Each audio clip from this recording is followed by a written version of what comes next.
Appointment committee की बैठक में अपॉइंटमेंट और प्रमोशन के अधिकारों को लेकर भड़के पार्षद। कहा कि कब तक उत्तरी दक्षिणी निगम हमें हमारे अधिकारों से वंचित रखेगा। बैठक की अध्यक्षता कमेटी के अध्यक्ष अपर्णा गोयल ने की। इस मौके पर कमेटी के पक्ष विपक्ष के सभी सदस्य मौजूद रहे। पूर्वी दिल्ली नगर निगम मुख्यालय में अपॉइंटमेंट कमेटी की बैठक शुरू होते ही निगम के अधिकारियों को प्रमोशन दिए जाने को लेकर पार्षद राजीव चौधरी ने प्राइवेट प्रस्ताव लगाया, जिसे पक्ष विपक्ष के सभी पार्षदों ने पास कर दिया। प्रस्ताव में कहा गया कि निगमों का विभाजन हुए लगभग 9 साल बीत गए, लेकिन अब तक हमें अपार्टमेंट प्रमोशन के अधिकारों से वंचित रखा गया।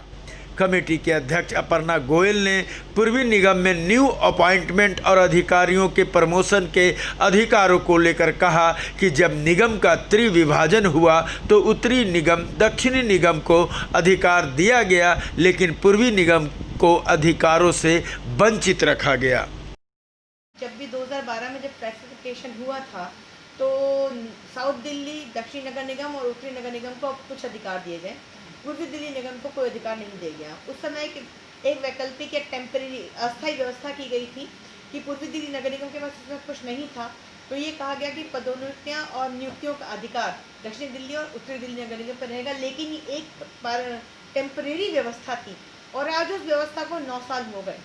9 साल से हम अपने अधिकारों के लिए आज वंचित हैं और जिसका कारण है कि हमें डेपुटेशन पे अधिकारी मिलते रहे हैं। इससे 2 नुकसान होते हैं पूर्वी दिल्ली के। पहले तो राजस्व का हमारा नुकसान होता है, दूसरा हमारे जो अपने कैडर के लोग हैं, एडीएमसी के कैडर के लोग, वो अपनी उम्र भी उतनी कर चुके हैं, रिटायर की कगार पे आ जाते हैं, लेकिन उन्हें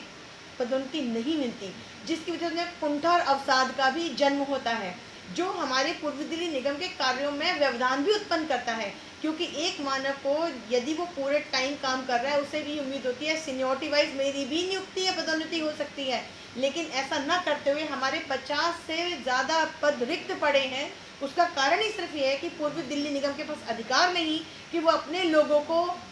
प्रमोशन दे सके या नियुक्ति कर सके। हमने इसी आधार पर आज एक प्रस्ताव हमारी समिति ने पास किया, जो बहुत महत्वपूर्ण प्रस्ताव है, पिछले सालों से भी होता आ रहा है, लेकिन मैंने अपनी समिति के लोगों से ये आश्वासन उन्हें दिया है कि इस बार जो प्रस्ताव पास हुआ है इसे हम कहीं सिरे चढ़ा के छोड़ेंगे, ताकि हमारे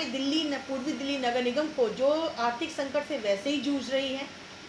उसको हम कहीं तक राहत पहुंचा पाएं और अपने कर्मचारियों को, जो हमारे अपने कैडर के कर्मचारी हैं, उनको हम वो सम्मान दिला पाएं जिसके वो अधिकारी हैं।